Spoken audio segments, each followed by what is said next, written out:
अभी जो जयकारा कर रहे हैं, इसके लिए भी कुछ कारण है। बिना कारण के कोई कार्य होता नहीं इस संसार में। कुछ न कुछ उसके पीछे अवश्य रहस्य है। बिना कारण कोई बोलता नहीं, करता नहीं।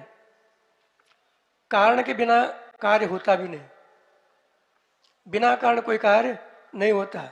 जो भी कार्य हुआ उसके पीछे कारण अवश्य है। उसी प्रकार आप लोग यहाँ सुनने के लिए बैठे हैं। प्रारंभ में आप लोगों ने जयकारा भी किया, तो इसके पीछे भी कुछ न कुछ अवश्य कारण होगा। उसके बिना आपने जयकार नहीं लगा। अनावश्यक कोई बोलता है, लोग क्या कहते हैं? अरे वो पागल है के जो। क्या कहते हैं? कुछ भी बोलता रहते हो, पागल है के जो। पागल नहीं है। जो लोग बोल रहे हैं वो पागल नहीं है, वो समझदार है। आगे का भविष्य का जो कार्य है उसके लिए जो भी सोच समझ करके जयकारा लगा रहे, उसका भी 3 अर्थ होते हैं। जहां तक हमें स्मरण है बता रहा हूं मैं। एक तो है, प्रथम अर्थ उसका सावधान हो जाओ। जयकारा जो लगा आपने, उसका प्रथम अर्थ है सावधान। और व्यक्ति जीवन में सावधान हुए बिना कोई कार्य कर नहीं सकता।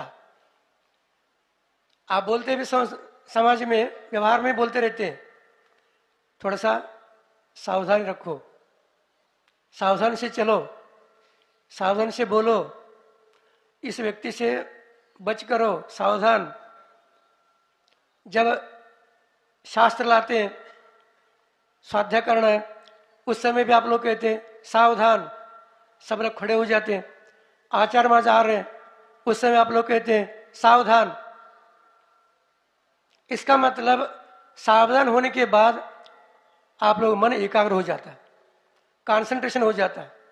जो कार्य करना चाहते हैं उस ओर ध्यान चला जाता है आपका। जो भी कार्य करते हैं आप, बिना सावधान के कार्य होगा नहीं।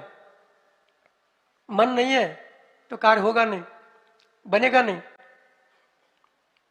तो सावधान हो जाओ। सावधान ये प्रथम अर्थ है। दूसरा है संकल्प करो। संकल्पम कल्पवृक्षेषु। संकल्प करने से कल्प वृक्ष के समान फल मिलता है। जैसे आप लोग कमेटी लोग हैं, यहाँ अध्यक्ष बन गए अथवा उपाध्यक्ष बन गए, मंत्री बन गए, सेक्रेटरी बन गए, अथवा मंत्री बन रहे, कोई प्रधानमंत्री बन रहा है, मुख्यमंत्री बन रहे, राष्ट्रपति बन रहे, कोई बन रहा है, उस समय संकल्प दिया जाता है, शपथ दिलाया जाता है। संकल्प करो, संविधान के विरुद्ध हम काम करेंगे नहीं, देश के विरुद्ध हम करेंगे नहीं, ऐसा अनुचित काम करेंगे नहीं, अच्छे काम करेंगे, हम जो योग्य होगा वही करेंगे। संकल्प लेते क्या? नहीं लेते। क्यों संकल्प लेते? संकल्प लेने से काम होता है। जैसे वर्तमान में भी श्रावक और साधु, अनुव्रत महाव्रत, संकल्प करो, प्रतिमा ले लो। कितना? 7 प्रतिमा। आपने संकल्प किया, संकल्प करने से कर्मजरा प्रारंभ हो गई। सुन रहे क्या? नहीं। मैं भी मुनि जैसा हूं, घर में मैं भी नहाता हूं, उस समय दिगंबर बन जाता हूं। क्या कर्मजरा हो गया आपकी? दिगंबर हो गए ना? नहीं, भीतर बाहर से दिगंबर होना पड़ता है। संकल्प करो, दीक्षा ले लो, संकल्प करोगे कर्मजरा प्रारंभ हो जाए। संकल्प करने से कल्प वृक्ष के समान फल मिलता है। इसलिए संकल्प करो। इस जयकार के पीछे दूसरा ये जो नियम है, अर्थ है इसका, संकल्प करो। तीसरा है श्रद्धा रखो। बिना श्रद्धा के काम नहीं चलता। व्यवहार में भी आप दुकानदार है, व्यापारी है, सर्विस होल्डर है, बिजनेसमैन है, किसान भी है, कोई भी हो, बिना श्रद्धा के काम बनेगा नहीं। श्रद्धा है तो भगवान है का, श्रद्धा नहीं तो भगवान भी नहीं। आप मानोगे तो भगवान है, मानोगे तो गुरु है, मानोगे तो शास्त्र है, यदि नहीं मानोगे क्या है? उस समय न भगवान है, न गुरु है, न शास्त्र है, न धर्म है। कुछ लोग कहते हैं महाराज आप दीक्षा लेकर के इस प्रकार क्या तपस्या कर रहे हैं, कहाँ जाएंगे? स्वर्ग मोक्ष में, स्वर्ग मिलेगा ये तो मोक्ष मिलेगा, फिर वहां क्या मिलता है? वहां क्या है? अरे भैया स्वर्ग में, मोक्ष तो बहुत दूर, मोक्ष से कुछ करना नहीं। स्वर्ग में क्या है? स्वर्ग में वहां खाना नहीं, पीना नहीं, दुकान नहीं, मकान नहीं, खेती नहीं, वाड़ी नहीं, कुछ है ही नहीं, फिर क्यों जाना? क्यों जाना? क्यों वहां? वो कुछ है ही नहीं तो। अभी यहाँ अच्छा छतरपुर में खा पी करके मस्त है, हमारी दुकान है, चलती सब गाड़ी घोड़ा है, सब व्यवस्था है। वहाँ गाड़ी घोड़ा है ही नहीं, दुकान है ही नहीं, मकान है ही नहीं, खाना पीना है ही नहीं, फिर क्यों जाना? श्रद्धा उनका क्या है? मुख्य श्रद्धा की बात कहा जा रहा है। श्रद्धा नहीं ना उनका, वो धर्म नहीं करेगा। धर्म क्या चीज है? खा पी के मस्त रहो, यही धर्म है। ये संकलेश करना, उपास करना, गर्मी में जो भी घूमना, इस प्रकार पैदल जाना, ये दुख होता है इससे। ये कौन सा सुख है? ये धर्म थोड़ी है, धर्म नहीं माना जाएगा। धर्म वही है शांति रखो, खाने में आनंद आता है, पीने में आनंद आता है, घूमने में आनंद आता है, पहनने में आनंद आता है, आता है क्या नहीं? ये धर्म है। उनका श्रद्धानु है, वो धर्म नहीं है, वस्तु स्वभाव है धर्म। जैसा अग्नि का स्वभाव कैसा है? जलाना। अरे हमने जप किया, पूजा किया, अभिषेक किया, धर्म कर रहे तो जलाओ नहीं, हाथ रखो, जलेगा नहीं? जल जाएगा, उसका स्वभाव है जलाना। पानी का स्वभाव शीतल है, कितने भी उसको उबालो, आप गर्म करो, कितने भी करो गर्म, अग्नि के ऊपर डाल दो, बुझा देंगे। गर्म पानी पियोगे तो भी आप गर्मी को जो भी शांत कर देंगे। उसका स्वभाव जो भी शीतल है। यह वस्तु का स्वभाव जो भी स्वरूप है, यह धर्म है, वस्तु स्वभाव। उसके अनुसार हम चलेंगे, हमारा कल्याण हो सकता है। उसके अनुसार हम श्रद्धा रखेंगे, हमारा कल्याण हो सकता है। उसका श्रद्धा रखेंगे, हमारा ज्ञान हो सकता है। ये बाकी हमारा ज्ञान जो भी विभाव है, विकार युक्त है, ये दुख के लिए कारण है। वर्तमान में जितने भी आप तरक्की किया, आपने साइंस ने भी किया, किसने भी किया, वो ज्ञान किसके लिए कारण है? आपके पास मोबाइल है, मोबाइल है, तरक्की किया आपने, तो इससे दुख हो रहा है कि सुख मिल रहा है? क्या हो रहा है? विकल्प या कुछ है ही नहीं, विकल्प ही दुख है। दिन रात मेरे स्वामी बचता रहता है, देखता रहता, कहाँ है मोबाइल? इधर भी मोबाइल, इधर मोबाइल है, सब मोबाइल है, पागल जिसे देखता रहता, कहाँ है कि तू? हेलो हेलो, खाते समय भी हेलो, पीते समय भी हेलो, नींद में भी उठ जाता, कहाँ है कि तू? मोबाइल, हाथ इधर उधर। ये दुख के दुख है, सुख है कहाँ? तो आप वर्तमान के ज्ञान जो भी है, श्रद्धा उसके होते हुए भी दुख के लिए कारण है। लेकिन संकल्प करो, रात में मोबाइल साथ में रखेंगे नहीं, तुम सुखी बनोगे। क्योंकि साइंस में कह रहा है, वर्तमान में वैज्ञानिक लोग भी, जब सोते समय 10 फीट अंतर पर रखो मोबाइल, क्योंकि उसका रेडिएशन जो भी है इतना डेंजर है, शरीर पर प्रभाव पड़ता है। आपको बच्चे, महिला, पुरुष, वृद्ध लोग, आप लोग भी बिना मोबाइल के जी नहीं सकते। महाराज एक बार भोजन छोड़ सकते हम, लेकिन बिना मोबाइल के नहीं। ये श्रद्धान बन गया आपका, ये श्रद्धान आपका जो भी दुख के लिए कारण है। इसलिए कहा आचार्यों ने, श्रद्धान रखो किसके ऊपर? देव शास्त्र गुरु के ऊपर। ये जयकार लोग आप लोग आ रहे हैं, किसके लिए लगाया? श्रद्धान के लिए। देव शास्त्र गुरु के ऊपर हमारा श्रद्धान है। सामने बैठे हमारे गुरु है, दिगंबर गुरु हम मानते हैं, हम दिगंबर को मानने वाले हैं, इसलिए हम दिगंबर है। कई पूछते हैं आपको, आप लोग कौन है भाई साहब? आप लोग कौन है? हम जैन है। जैन में कौन है? हम दिगंबर है। दिगंबर है, झूठ बोल रहे, कपड़े पहनकर बैठे आप लोग, और फिर भी हम दिगंबर है। कैसे माने हम? महाराज हम दिगंबर को मानने वाले हैं, ऐसा बोलो। श्रद्धा हमारा क्या है?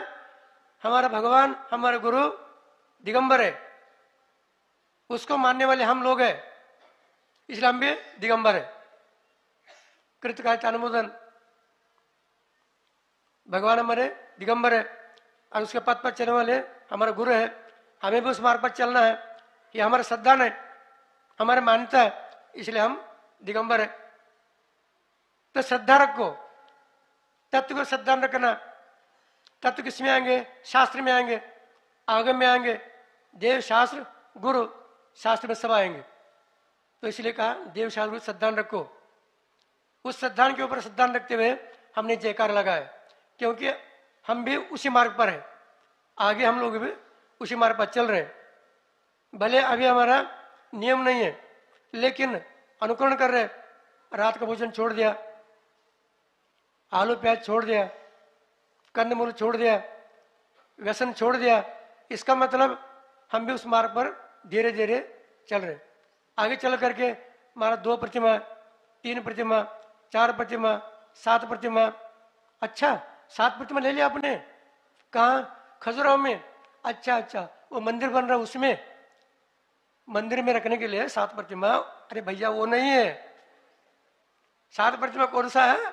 व्रत प्रतिमा है, नियम पालन। 11 प्रतिमा, उसमें से हम श्रावक बन गए, संकल्प भी किया, श्रद्धा भी रखा और आप व्रत नियम ले लिया, क्योंकि आगे चलकर दिगंबर बनना है मुझे। यह श्रद्धा आपका है मूल में। उसके माध्यम से आप लोग धीरे धीरे विकास करोगे, आगे बढ़ोगे।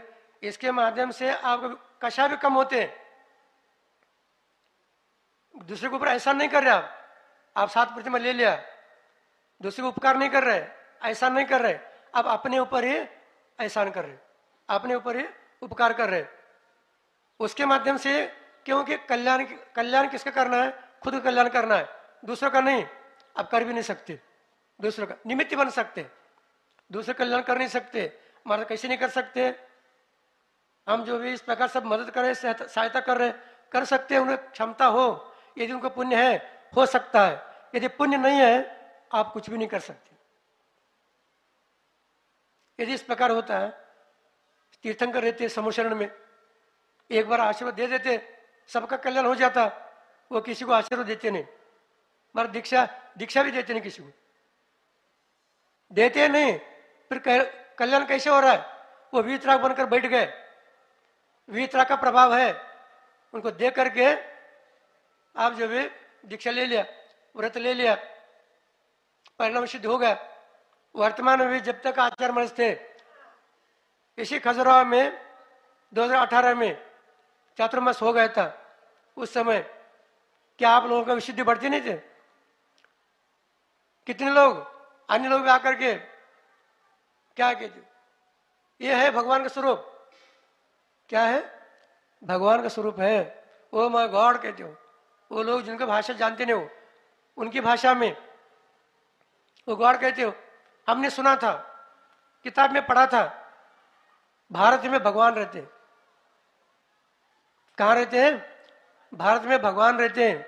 अब वो वही है, यही भगवान है।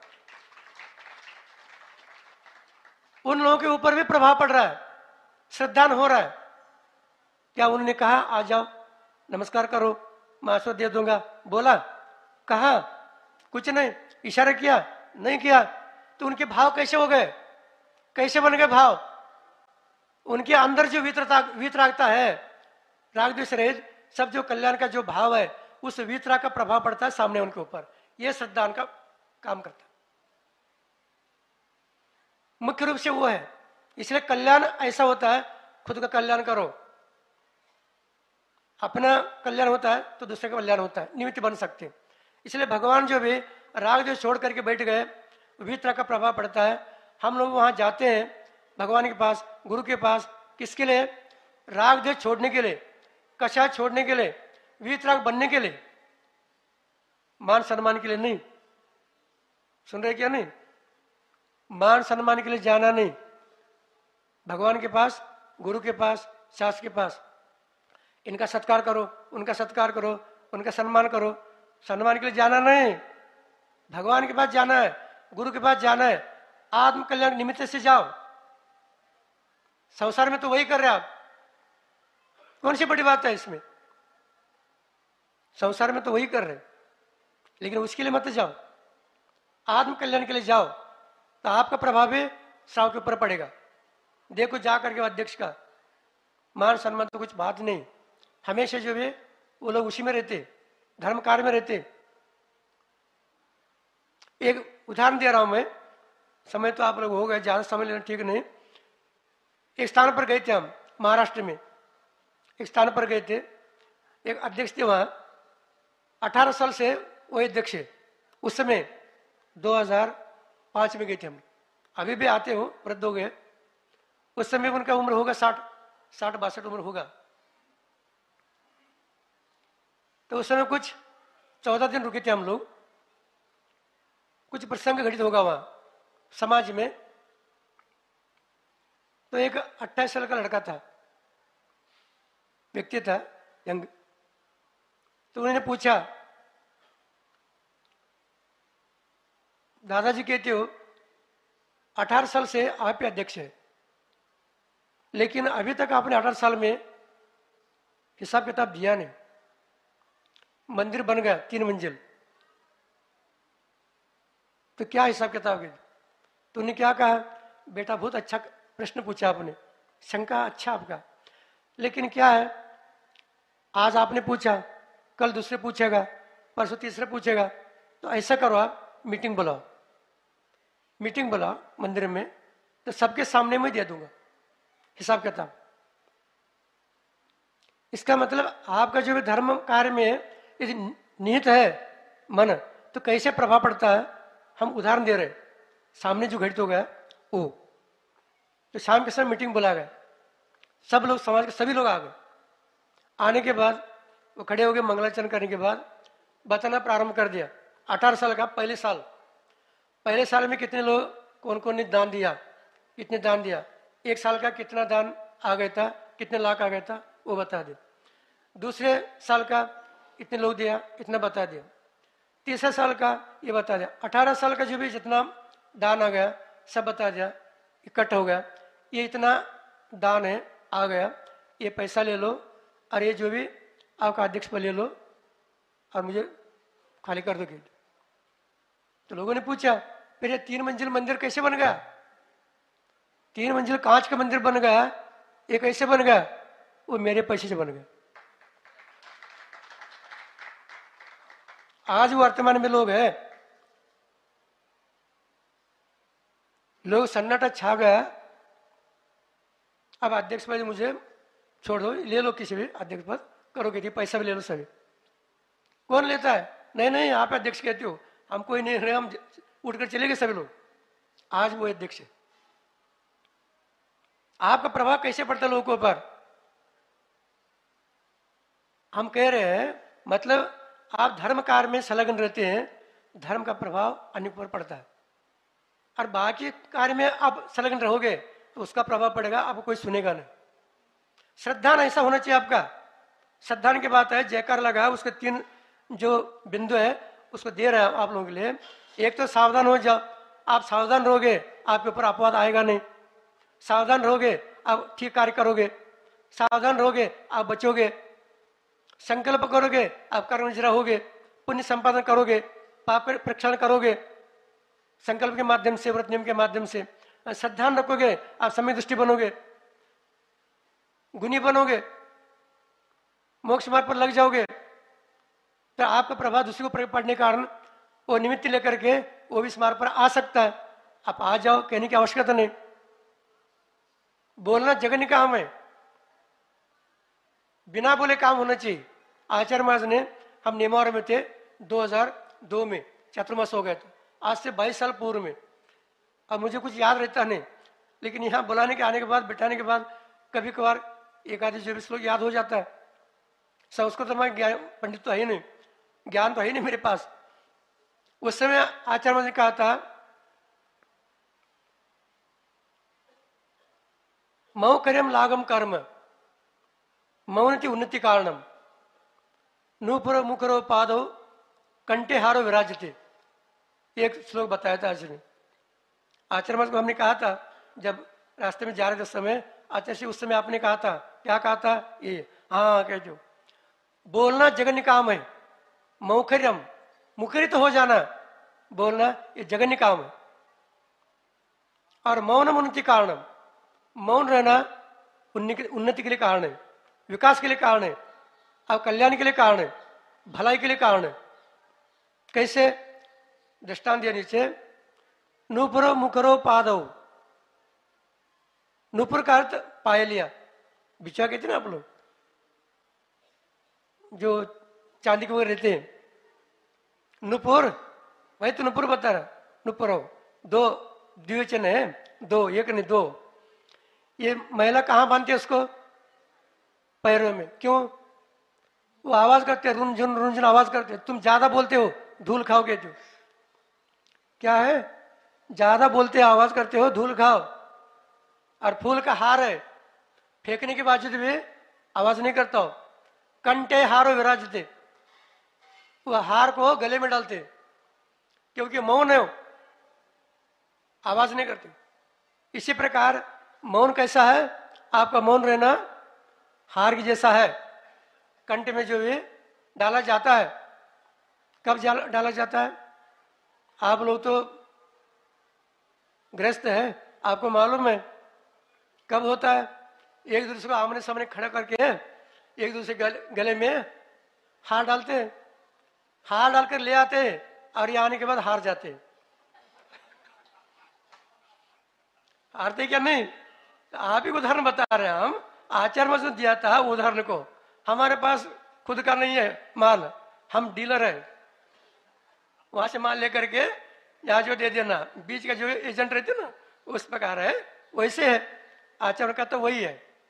ये दृष्टांत इस प्रकार है। उसी प्रकार जो भी मुखरित हो जाना, बोलना विशेष, ये अपना कमजोरी, बिना बुलाए होना चाहिए। ये प्रवचन ऐसा है, ये दिगंबरत्व प्रवचन है का शास्त्र में प्रवचन वत्सलत्व दिया, उसमें 12-16 कर भावना में बिना बुलाए ये दिगंबरत्व प्रवचन है। मंदिर में जाते आप लोग, भगवान को देखते, दिगंबर भेष है, देखने के बाद भाव होता है आपको, होता है क्या नहीं? उसी प्रकार दिगंबर बनने के बाद साधु बोले न बोले, आशुद्ध न दे, लेकिन उनको देखने के बावजूद आपको भाव होना चाहिए, ये दिगंबरत्व है, क्योंकि ये प्रवचन है।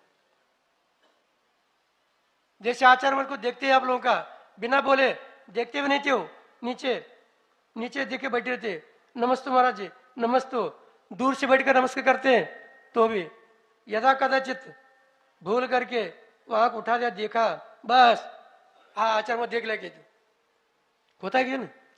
देखा है कि ना आप लोग? अभी कुछ प्रवचन दिया नहीं, बोले नहीं, केवल देखना भी, अरे मुस्कान दे दिया, बोले नहीं, मुस्कान भी दे दिया, बस लोग जय गुरुदेव।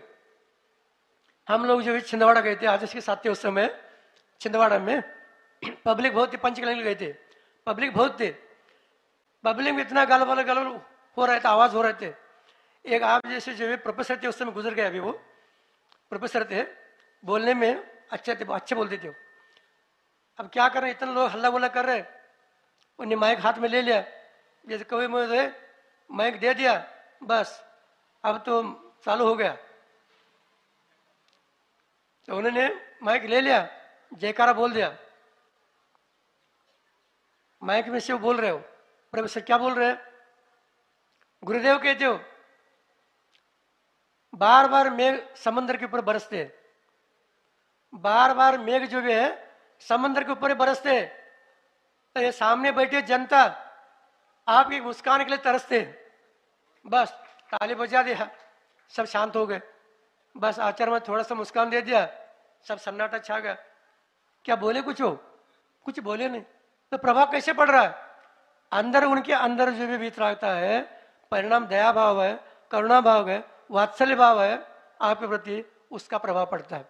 इसलिए बोलना जो भी जघन्य काम है, मौन रहना ये उन्नति कारण है। इस प्रकार 3 जो भी आपके बिंदु आप लोगों के लिए मिल गया। हम यहाँ बैठने के बाद, अब मंत्री महोदय आ गए थे, यहाँ आने के बाद महाराज चलो चलो, कहाँ चलो?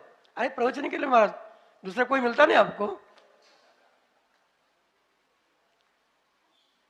अचानक आ गए, ले चलो ले चलो। हमने कहा जो बैल खींचते ना, दो बैल रहते हैं, विशेष रूप से बैल खींचता रहता है, फिर उसको हाथ लगाते हैं, उसको पिटाई करते हैं और खींचो। अरे दूसरा है ना, आप ही खींचो। उसी प्रकार से स्थिति है, जब भी जाओ चलो महाराज, जब भी जाओ चलो महाराज, क्या स्थिति है। तो हमने भी आ गए, हाँ आने के बाद आप ही के ऊपर दे देंगे प्रवचन आज हमने का। इस प्रकार 3 बिंदु लेकर के आप लोग भी सावधान होकर के अपने जीवन में यदि आगे बढ़ते हैं तो आप लोगों का भी कल्याण हो सकता है। उद्देश्य को लेकर के अपने को जो भी सोच करके आगे चलना चाहिए, सोच समझ करके काम करना चाहिए, तभी हाथ लगता है, नहीं तो पश्चाताप के अलावा कुछ हाथ लगता नहीं। उसी प्रकार आप लोग भी धर्म मार्ग चल करके अपने आत्म कल्याण करें, सबका विकास हो, सबका कल्याण हो। इसी भावना के साथ बोले महावीर भगवान की।